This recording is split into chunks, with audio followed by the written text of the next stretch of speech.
Regan Slaymaker for International Boxing News, and now I'm joined by the Midlands monster, Hosea Stewart. Hosea, how are you today, man? I'm very well, thank you. Yourself? I'm very well, thank you. I thought we'd jump straight into it with your amateur achievements, if that's all right, mate. Yeah. So I've done my research. You represented England internationally on multiple occasions. You've got a gold medal for representing Great Britain, national silver medal, national bronze medal, two times Midlands champ. I mean, it's a big list there, mate. How do you look back on your amateur achievements when people read them out to you like that? Um, it's good. It's good. It happened so quickly. It was over the space of a year and a half, really. So I didn't really get to soak in what I'm actually doing. Everything was just a blur. It was just one thing happened, and one to the next. Then we achieved that, then one to the next, and we beat that guy, then one to the next. So hearing it back, it is good because it's like we done something, man. It's good. Perfect, man. Did it as you say, you won those achievements so quickly? Is that why, mate? Is that why you kind of turned over pro as well? You said you won all those achievements in a year and a half. Is that why you wanted to turn over pro? I did want more years as an amateur, but during that time, I was out for 3.5 years. Um, the main chunk of it was due to a snapped wrist, torn the ligament in my hands as well. So that set me back. But and then COVID hit, so it just set back a lot of the years. So I just thought I always wanted to turn pro by the time I was 24, 25. So when that time came, just thought now's the time to do it. Perfect. And you turned over pro, and you started off with a real bang, and now you're returning. I want to get onto your previous performance in a minute, but you're returning on June 10. Talk to me. Where is your next fight? Where can people buy tickets from and everything like that, mate? Um, so I'm currently selling tickets. I got my team as well. They've got tickets accessible. If people want to grab them. So anyone wanting to get tickets, drop me a DM. There's also down at Firewalker Gym. So we've got some on the reception there as well if anyone wants to grab any there. But yeah, come down and support. It's at Solihull Ice Rink in Birmingham. And yeah, it's going to be a cracking show. There's a lot of local talent on. So yeah, I just can't wait to get back in the ring, showcase what we've been working on, just keep the ball rolling from there now. Stay active and busy. Perfect, mate. Stay active and busy. And what can people expect from your performance on June 10? A lot of violence, a lot of violence. We're just looking to come in there, impose myself, and just make a statement. Most importantly, get a good solid stoppage, and like I say, just have a quick turnover. If I could get out in July, that would be perfect for me, and then just stay busy from there. Really. Perfect. Obviously, your previous performance it didn't go your way on a close decision against Franklin Ignatius. How has the bounce back been since that performance? Obviously, it's not nice for any boxer to lose, but how Mm. how how has the bounce back been? It's just been good because what it is. We've just kept building the momentum that we was building anyway. The visions remain the same. Like I say, it's a small blip in the road. It's not the ideal path that we want to take, but you just gotta pick yourself up, dust stuff, and go again. Just add a little revamp in my team, just working with like-minded people, and just move forward from there. Most importantly, and just have everyone around me with the same goals, the same intent for my career, and we're all just looking for one outcome, and that's titles, moving up the rankings, and showcasing what I'm about. Most importantly, so exciting times when I just want to get busy. That's the main thing. If I could get Perfect. another 4, 5, 6 fights this year, I'll be really happy. But I'll be happy with 3 maybe.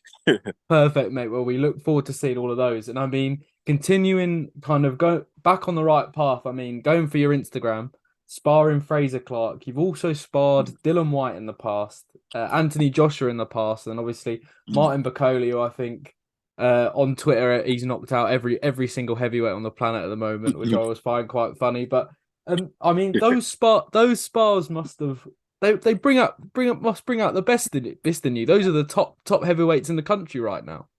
Yeah, exactly. Because obviously sparring, but as boxers, you know what kind of sparring you've been brought in for.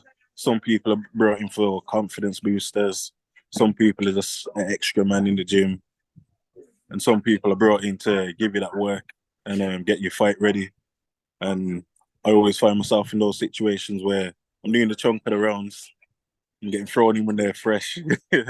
And they're going through it. We have some good tasty spars, like when Bakole come down. We done 12 rounds over the 2 days, so that was really good. And just from round 1 to 6, just brought the pressure, just come forward. He just wanted a response, and he got it. So he was happy again. And the next day, Billy Nelson coming in and said, he's really gonna go for you this time. I just smiled and I said, all right, cool. They get it back with. And then happened again. A good solid spar. And the feedback you get after when they start speaking highly of you, and because they're already there and they've been there, done it, doing it still at a very high level, the level that I'm looking to get to. Just pick their brain, ask little questions. Where do you see me improving, or what do you think I'm lacking from making that gap to that kind of level? And you know what? Much is never really said. They just say experience. Say, the way I operate in the ring. It's like being in there with one of the other top level guys. The quality is there, the strength, the fitness, the speed. It's just all about we call it confidence. All about the consistency, experience. All that plays a massive part. And they say, just the more active you are sparring in those kind of camps and fighting, everything will just keep going up from there. And I've got a great team around me now as well, so everyone's just putting the pieces of the puzzle together. Perfect, mate. Obviously, I was talking to John Ryder a few weeks back before his fight with Canelo, which is always a strange sentence to say. But he was kind of talking about kind of how important he's always learning, he's always on the job. Like when you're asking those questions to those trainers like Billy Nelson, like Anthony Joshua, like Martin Bakole, Dillian Whyte, is it always important to kind of for any young fighter to always kind of be learning on the job? Yeah, most definitely, because you don't want to get too big for your boots. Like say, in all of those spars, I equipped myself very well. And they heap praises before I even ask, but you just gotta humble it down and just like say they're in the position that I'm looking to get to. So what can I do to bring myself from here as a prospect or up and coming heavyweight to be a contender or a champion? So you gotta ask those questions, because they might turn around and say, look, you done X, Y, Z and A, B, and C wrong, or you done X, Y, Z and A, B, and C right. So it's good to pick their brain and see what they pick out, what worked against them, what the thing you done well, where they might see, oh, you don't want to do that against other heavyweights. All those little things. It's good to build up your own boxing brain as well. But, yeah, you just gotta be an open book and just ready to learn, open to learn all the time. That for sure, mate. And also, you did touch on kind of you've got a revamp of your team. Obviously, you've teamed up with Nathan Howell now at Athlete Management. How has that been? How has it been teaming up with Nathan? Very good, because he's up and coming as well himself. He's from boxing, which is very important. Obviously, some people can come into the sport and learn and take from there. But when you've got an actual boxer who's been a boxer, been around boxers, been in camps, been around fighters and done it themselves, they can understand, they can resonate with you. He's also proactive, so there's a lot of things he's saying, right, we need to get onto this. So I said, tick that box. Oh, excuse me. Linked up with Des in Birmingham, strength and conditioning coach, top guy. Anyone in the Midlands that wants to build up their strength, conditioning, all that stuff, you go to Des. He's the man, because again, he's got that experience working with boxers. He knows how to push, how to draw you to your limit without trying to destroy your body and pick up unnecessary injuries. And all the sessions that I've done with him, they've been tough, but as soon as you finish, just feel this lease of life just hit you. You feel good, and you've added to the tank.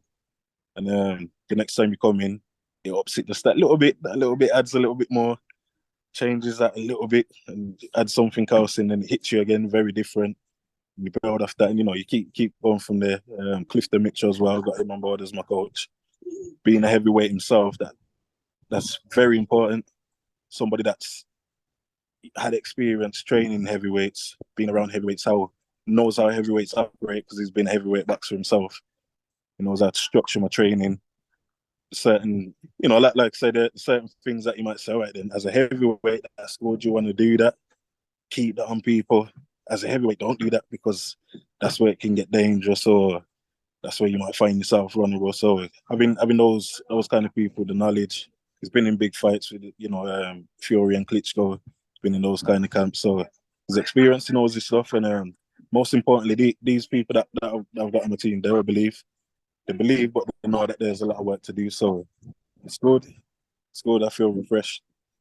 Perfect, mate. I didn't realise you were coached by Clifton there. I mean, what a guy. I mean, I've been to the One Nation gym a few times. I think it's one of the best environments to be around. Obviously, success breeds success in that gym. Sandy Ryan, world champion. Harry's about to go for his fight with Echo Esman, Harry Scarf. Sahil Khan's joined the gym. All the amateurs in the camp. I mean, without going into too much detail, because I don't think you can, but how is it for you training with Clifton Mitchell at the gym? Good. It's very.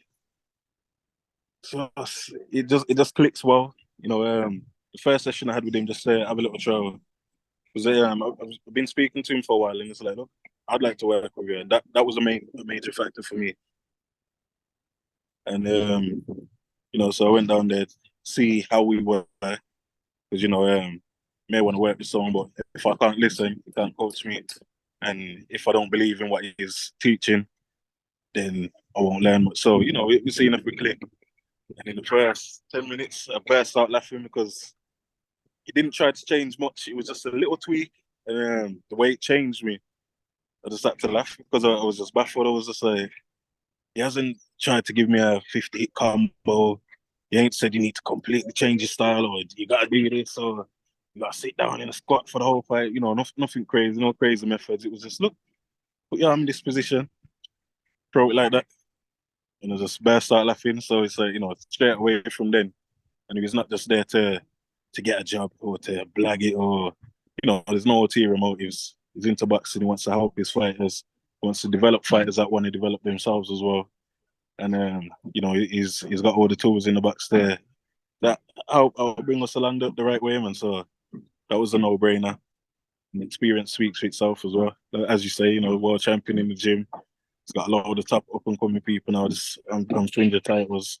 So, why not be a part of that? Definitely. I mean, I can't speak highly enough of the One Nation gym. It's I think you walk into that gym and you see everyone from different backgrounds. It's just an amazing place to be. Mate, Hosea, my final question. Thank you for giving me your time today, mate. We ask everyone on the channel this question. What does boxing mean to you? Boxing means a lot. It means a lot when many things, my legacy, my enjoyment. It's my hobby. It's my pastime. It's everything to me, man. I've always had a keen interest for boxing. I've always wanted to see what it was like to be under the bright lights. Just didn't know how to go about starting. I just thought people boxing and people are footballers, people are businessmen. It just happens. I didn't know you could walk into a gym and say, I want to be a boxer and start making your steps from there. So when that opportunity did come and I realized I can actually, it was a no-brainer from there. Just it's just all guns blazing from there. So we're looking for world honors. World honors only, man. Definitely world honours only, and it begins again on June 10th, mate. Hosea Stewart, thank you very much for your time today, mate, and best of luck on June 10th. Much appreciated, man. Thank you.